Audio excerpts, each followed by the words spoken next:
Hello people, welcome back to our channel. మన ఛానల్ని subscribe చేయండి, లైక్ చేయండి.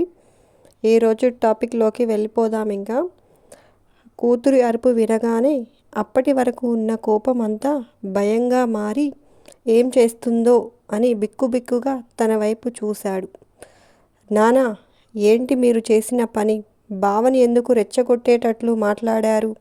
ఏదైనా తేడా వస్తే తండ్రిని కూడా చూడను, జాగ్రత్త అని తండ్రిని చంపేంత కసితో చూసింది.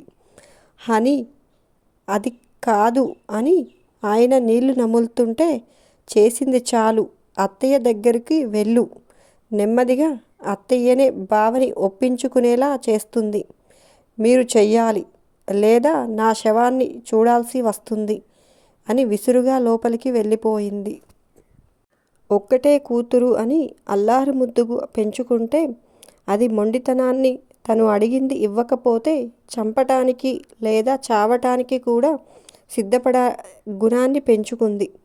కార్తీక్ లాంటి యోగిడితో పెళ్లి జరిగితే భర్త వల్ల అయినా బుద్ధి మారి సుఖపడుతుంది అని ఆశపడితే ఇలా జరిగిందేంటి అని ఆలోచించుకుంటూ ఉండిపోయింది లక్ష్మి. ఇంటికి రావడంతోనే దేవుడు గదిలోకి వెళ్ళిపోయి, నా కొడుక్కి నా తిట్లే తగిలాయా, నా వల్లే ఇలా అయ్యిందా అని అప్పటి వరకు ఆపుకున్న బాధంతా ఏడుపుగా మారి వస్తుండడంతో తల కొట్టుకుంటూ ఏడుస్తూ ఉంది లత. రఘుగారి పరిస్థితి కూడా అలానే ఉంది. ఆవిడ బయటకు ఏడుస్తుంది, ఆయన లోపల కుంగిపోతున్నారు. వాళ్ళ అక్కని చూసి ఓదార్చే ధైర్యం కూడా చేయలేక అలాగే ఒక పక్కన నిలబడి ఉన్నాడు కేశవ్. ఆవిడ ఏడుపుకి నిద్రలో ఉన్న బాబు ఉలిక్కిపడి వాడి రాగం అందుకున్నాడు. వాడిని ఊరుకోబెట్టలేక, ఆవిడ బాధ తట్టుకోలేక రమాకి కూడా కన్నీళ్లు కారిపోతున్నాయి. ఆవిడ అలా ఏడుస్తుంటే ఏమైనా అవుతుందేమో భయపడి ఆవిడ దగ్గరకు వస్తుంది. ఆవిడ దగ్గరకు వెళ్ళాలో లేదో తెలియక, ఏదైతే అదే అవుతుంది అని, ఆంటీ, మీ ప్రేమే వాళ్ళకి ఏమీ కాకుండా కాపాడుతుంది. మీరు ధైర్యంగా ఉండాలి. బాబు చూడండి, మీరు ఏడుస్తుంటే వాడు ఏడుస్తున్నాడు అని వాడిని ఆవిడ వల్లో పడుకోబెట్టింది. మనవడిని చూడగానే ఆవిడ కొంచెం స్థిమితపడి వాడిని ఎత్తుకుని బయటకు వచ్చి వాడికి పాలు పట్టడానికి పాలు తెమ్మని మేరీకి చెప్పి రఘుగారికి బాబును ఇచ్చింది. వెనకాలే నిలబడి ఉన్న రమాని చూసి, ఇటు రామ్మా అని పిలిచారు.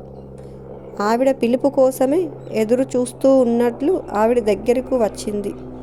ఇది పరాయి ఇల్లు కాదు, మీ అక్కిల్లు. నువ్వు ఇబ్బంది పడకు. వాళ్ళ మీద నాకు కోపం లేదు. వాళ్ళు కోలుకుంటే అదే చాలు నాకు అని అందరినీ భోజనాలకు రమ్మని ఆ పని చూడడానికి వెళ్ళారు. అక్కడ జరిగేదంతా కార్తీక్ ఎప్పటికప్పుడు పూసగుచ్చినట్లు అన్నీ చెప్తున్నాడు కిరణ్. రామ్మా, ఇలా వచ్చి కూర్చో అని తన పక్క కుర్చీని చూపించాడు రఘు. చిన్నతనంలోనే పేరెంట్స్ని పోగొట్టుకొని అక్క తప్ప ఎవరి ఆదరణ ఎరుగని తనకి ఆయన అలా పిలవగానే వాళ్ళ నాన్నలాగే అనిపించి ఎంతో ఇష్టంగా ఆయన పక్కన కూర్చొని ఆయన అడుగుతున్న వాటికి సమాధానాలు చెప్తూ భోజనం చేస్తుంది. ఇదంతా అక్కడే ఉండి చూస్తున్న కేశవ్ తనని అక్క కాని బావ కాని మాట్లాడించితే క్షమించమని అడుగుదామని చూస్తూ ఉన్నాడు.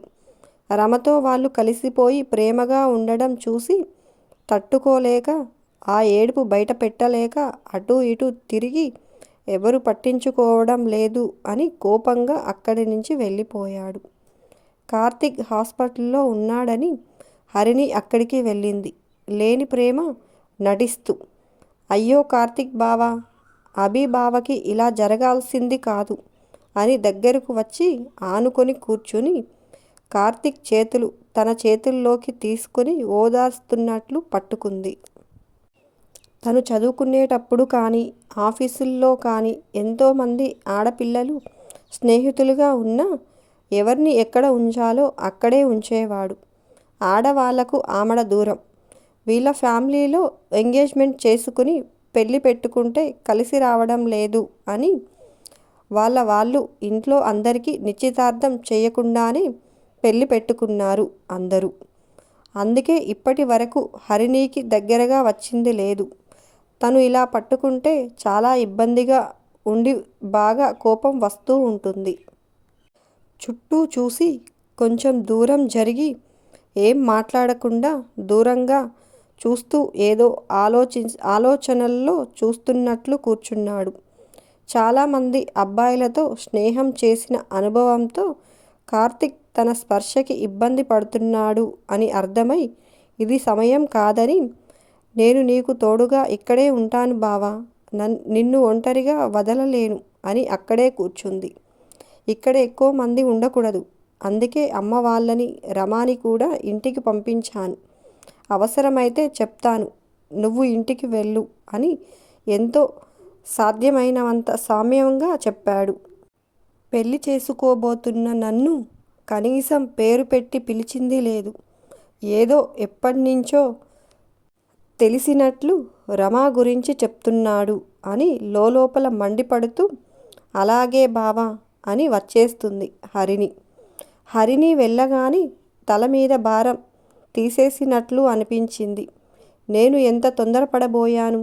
తను పక్కనుంటేనే గాలి ఆడినట్లుగా ఇబ్బందిగా అనిపించింది. తనతో జీవితం ఎలా పంచుకోగలను అని అమ్మకి నిదానంగా చెప్పి తనకు ఏదైనా మంచి సంబంధం చూడాలి అని నిర్ణయం తీసుకుని చాలా ప్రశాంతంగా కూర్చున్నాడు.